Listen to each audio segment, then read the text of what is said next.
You want to know how fast your whole world can flip upside down? Try coming home from your sister's funeral to find your backyard swimming pool, your sanctuary, the one place you actually looked forward to while drowning in grief, turned into a full-blown aquatic theme park starring your worst neighbor. I mean it. You can't make this stuff up. You ever feel so tired, so hollowed out that you start doubting your own eyes? Yeah, that's where I was, bone-tired soul, just scraped raw from saying goodbye to Maya. 3 weeks in that hospital, clinging to the hope that maybe, just maybe, things would turn around. By the time I landed back in Phoenix, I was running on pure fumes, desperately needing some peace. So there I am, Uber crawling up Sagebrush Lane. I see a bunch of cars crowding the street, and I barely clock it. Figured it was one of those book club days at Mrs. Henderson's. I drag my suitcase up to the door, dreaming about collapsing in bed, maybe drifting in the pool like Maya used to, and then wait. There's laughter coming from the backyard. Not the normal neighbor-over-the-fence banter, actual full-blown screaming, splashing the works. For a split second, I wonder if I've lost it, like maybe the grief's fried my brain. But no, the sounds are real, way too real.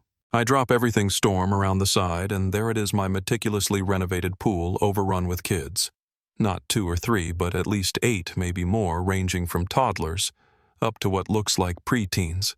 Every one of them learning to swim under the watchful eye of Brenda Kensington. Yes, that. Brenda, my next-door neighbor. The one who thinks she's the queen of the cul-de-sac. Her hair always that same brittle shade of bottle blonde lips, pursed like she just bit into a lemon. Brenda's in her swimsuit fanny pack, bulging with bills, barking instructions at some poor kid named Emma, all while a homemade swim training sign wobbles in the breeze. And the kicker. My patio is littered with parents sipping my lemonade, lounging in my chairs like they own the place. For a moment, I literally can't speak. My jaw just unhinges. It's like walking into your own living room to find a rave in progress, and the DJ is your least favorite relative. And then it hits me. I'm not hallucinating. This is really happening. So I shout loud enough for the next zip code to hear, "What the hell is going on?" Instantly, the whole scene freezes. Kids shrink into the shallow end, parents look like they're bracing for a tornado, and Brenda just sighs, all fake exasperated. "Oh, you're back. I was wondering when you'd show up, like I'd only run out for a gallon of milk, not cross the country to bury my sister." That's when the rage really sets in. I order everyone out, but Brenda just smirks, flashing her wad of cash, and says she's providing a valuable community service, my pool, her business. She calls what she's doing legitimate. Legitimate. This is the same woman who called the cops on my nephew Marcus last year, just for standing in my driveway. Now she's the champion of neighborhood water safety. I threaten to call the police, but Brenda's already ahead of me, dialing 911 herself, acting like she's the victim. There's an aggressive black man threatening me, and these children, she tells the dispatcher, her tone dripping with that sweet manipulative fear that gets people like me arrested. And it works. Parents start grabbing their kids, panic spreading. I can barely breathe. All I did was come home. When the cops show Brenda spins her story, she's been maintaining my pool, doing me a favor while I was away abandoning my property. To drive it home, she whips out a folded note supposedly signed by Marcus, giving her permission to use my pool. It's so obviously fake, but the officers just look at the paper, nod, and tell me to take it up with my nephew. It's a civil matter, sir. Meanwhile, Brenda stands there counting her money, acting like she's just been inconvenienced by some irate neighbor. Long story short, I lose it. All that grief, all that exhaustion just boils over. I start raising my voice, and suddenly, I'm the threat. I get cuffed for disorderly conduct. They haul me off in the back of a police car, Brenda waving her cash and that smug grin like she's seeing off a guest. Worst day of my life, just found a new bottom. But you know what? 24 hours in county jail has a way of focusing your mind. While my cellmate Big Tony serenades the bunk with Sweet Caroline, I start planning. Jennifer Reeves, my lawyer and the sharpest person I know, posts bail the next morning. I lay out everything for her, Brenda's operation. The fake note her dog and pony show for the cops. Jennifer doesn't flinch. We'll sue her for everything she's worth, she says. But first we need evidence, photos, receipts, parent statements, utility records. So we go detective mode.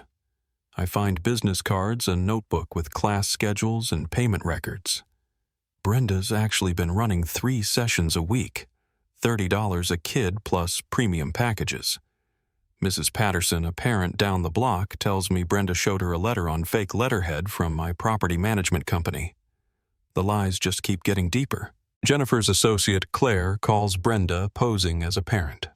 Brenda books her for a session, quotes rates, even offers a VIP package with snacks out of my fridge, mind you. We record everything, tip off Detective Santos at the Phoenix PD, and set a sting. Friday comes and Brenda struts into my yard, sets up her table cooler and swim training sign like she's Martha Stewart. Claire brings 2 child actors. Brenda takes cash promises lessons, serves my cookies and iced tea as family recipes. She even lets herself into my house with a key I never gave her. That's breaking and entering theft fraud, the list just keeps growing. Detectives swoop in, arrest Brenda in the middle of her sales pitch. Her face goes from smug to stunned in a heartbeat.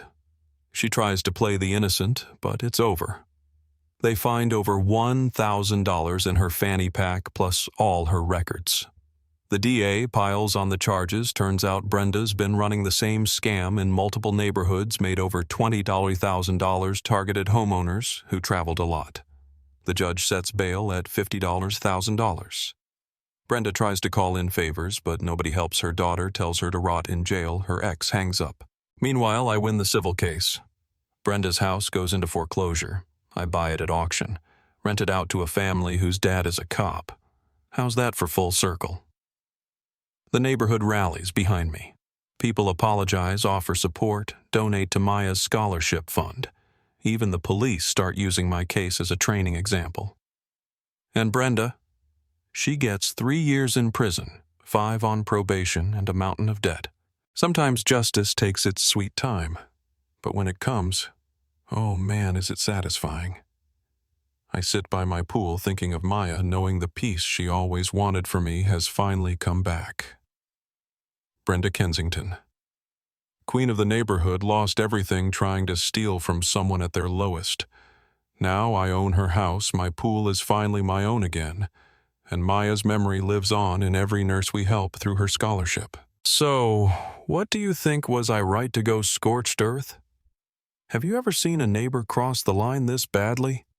Drop your take below, because in the end, I gotta believe that when you fight for what's yours and stand up for what's right, even when everyone doubts you, sometimes, just sometimes, the good guys really do finish first.